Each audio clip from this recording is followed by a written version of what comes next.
Chapter 2. On the following Wednesday, Henry nearly missed Natalie. He was tired and had only just sat down at the table when she walked in. He looked at her. She was holding brown paper bags. After a few seconds, she noticed him. The young woman walked towards him. Have you missed me? Henry just looked at her. He wasn't really sure. All he knew was that he was comfortable in this cafe at a safe distance from the books. Want to hear some more? She pulled a book out of her bag. Actually, I would like to know who you are, your name, your age, a little bit more about you. The young woman stopped smiling. Why do you want to know that? I want to know who you are. Henry repeated. The young woman made a move to get up. Then you should go to the Kaz section of Craigslist. All right. Suddenly, he was afraid that she was about to leave. What book did you get? He pointed to her brown paper bag. The young woman looked at it as if she had completely forgotten what was inside. Oh, it's this translation of an obscure German book, Anton Reiser. It says it's about this boy who wants to be an actor or a writer. She held the book as though she had never held a book before. Henry wondered how old she might be. 19? 20? I got it for this book club I've joined recently. Don't have much to do these days. I guess the head of the book club is German. She opened the book at random and started reading, roughly running her hand over the fold. Henry hated it when people did that. He felt an unusual strength to rise above all this that weighed him down. But then the wistful feeling returned. Where should he now find a firm foothold in this great, desolate world? The young woman read haltingly in a choppy manner. Henry couldn't remember why he had enjoyed her reading aloud so much last time. He had probably still been half unconscious. After a few paragraphs, the woman closed the book and frowned. These sentences are so long. Can't he put a full stop in between them? They are like snakes winding across the pages. Henry wondered what books the children were reading at school nowadays. Did they read at all? What was his daughter reading? Don't you like the rhythm of these sentences? The steady ebb and flow? It makes me feel sleepy. She looked at Henry. Hey, you were born in the last century, right? That's crazy. Did people read a lot back then? And these slow books? Oh well, I can't really remember. When I was a kid, I read a lot of books. The young woman pulled a face as though she didn't believe him. Seriously. You see, back then I was really into reading. I used to read on the bus. I read all the time. In between classes, at the dinner table. I would have even read in my sleep if I could have. At the dinner table? I guess that's pretty bad for the digestion. What are you doing during dinner? I suppose you young people are watching this tic-tac all the time. The girl looked indignant. TikTok. And no, I'd never watch this mindless bullshit. Ideally, you would talk to the person sitting opposite you, if there is one. For years now, Henry had eaten alone, all 3 meals of the day. He quickly tried to change the subject. How come you've joined the book club when you don't really like reading? I never said that I don't like it. In fact, I'm in the process of finding out. She ran her fingers over the book cover. Maybe it's part of growing up in one way or another. Or maybe it's the opposite, Henry thought, her beginning to hide from the real world. The following day, Henry met with a lawyer friend. He was one of the very few friends he had left from his student days. The friend worked for a non-profit organisation that defended workers' rights.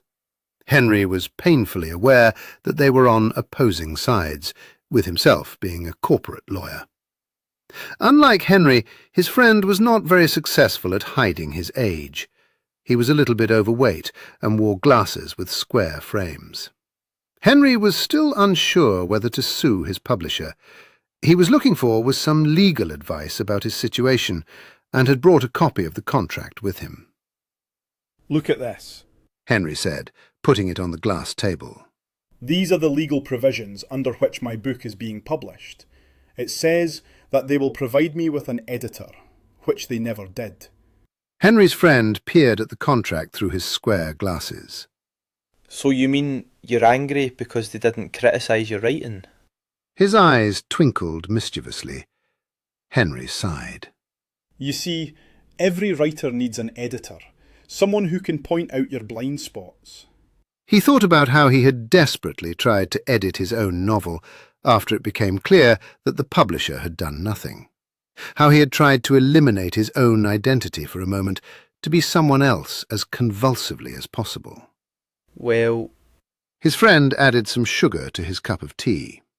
I think you should take a step back from this whole thing. You can't really prove that they lied to you, can you? It's the same as you saying the sun is not the sun. Henry ran his finger across the angry red letters on the contract. His finger left a little trail. I do have that email correspondence between them and me, the text I sent them and the one I got back.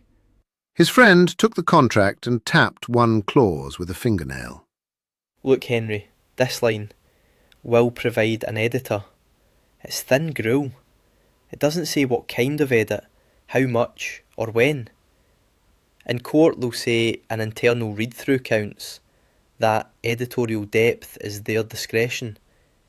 Your emails might help if they show they promised real engagement and you relied on it. But even then you run into the bigger wall. How do you prove the book would have been better? Judges don't like ruling on literary hypotheticals. He slid the contract back across the table. If you sue, you turn your manuscript into evidence and your style into expert testimony. That's a miserable place for a writer. You'd have a cleaner shot using those emails as leverage. Ask for a properly edited second edition, or rights reversion so you can take it elsewhere.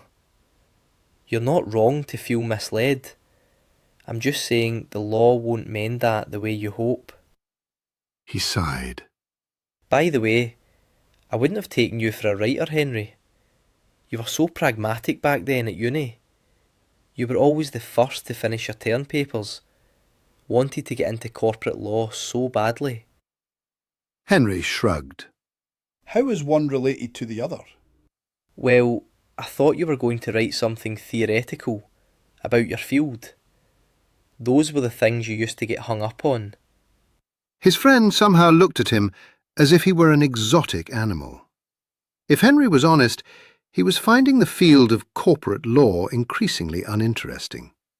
For years he had been catering to the interests of some greedy companies. By now he knew how the cat jumped.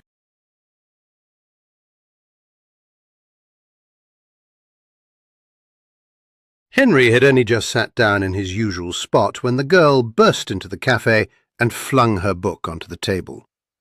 It was a different one from last time, black and elegant. Man, I have so much to catch up on. She sat down and crossed her arms. Though I have so much time, I don't know. Is time perhaps moving more quickly for our generation? Is that a thing? Is it related to what they keep saying, that the planet is running out of time? Henry looked at her. Today she was wearing a striped sweater that made her look energetic. I think it has always been like that. To find time for reading, you have to steal time, whenever you can, while eating, taking the train. Henry didn't know where that had just come from. When did he start talking like an oracle, or a self-help book? Is that what we're doing here? Stealing time? Natalie fiddled with the cover. Henry almost smiled. I'm not quite sure what we are doing. The girl tilted her head and smiled. I'm sure you must be very busy. We don't have to do this, you know. No, it's not a waste of time. At least, not for me. Neither is it for me. I don't have many friends anyway. She grinned. And calling this my pre-book club, the book club that prepares me for the real thing. She paused briefly, then flinched. Sorry, that sounds like I'm using you. Henry waved his hand. Not at all. The girl looked at him strangely for a moment, then opened the book to the page where she had placed a makeshift bookmark made from a piece of gum wrapper. I felt that I was cut off from everyone, that no one could come to me, that I could not go to anyone. And this solitude, which I had so often desired in the daytime, when it had seemed to me a condition of intellectual life, now became unbearable. I longed only for the return of the light and of human companionship.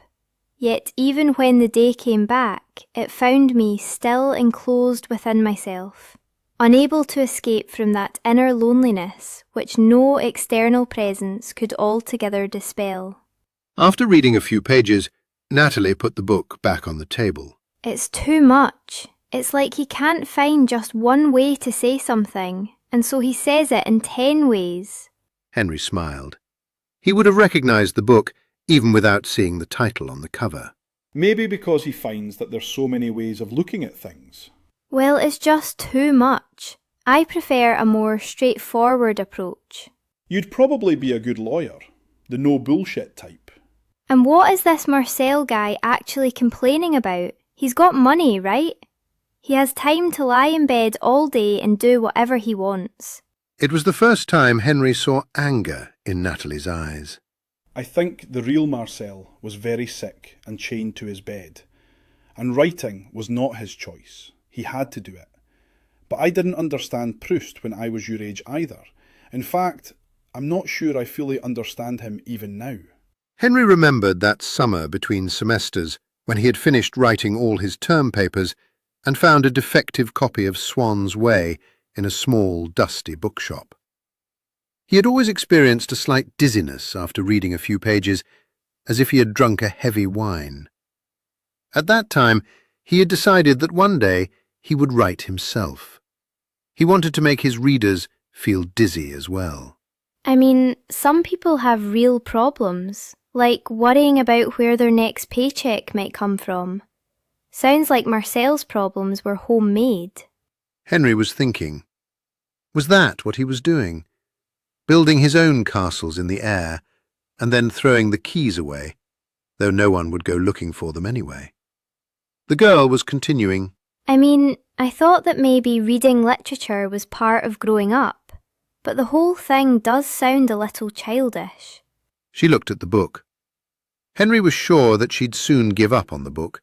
She would abandon the whole idea of books, of the pile next to her bed, of the whole messy enterprise. He felt like he had to defend literature. Him, of all people.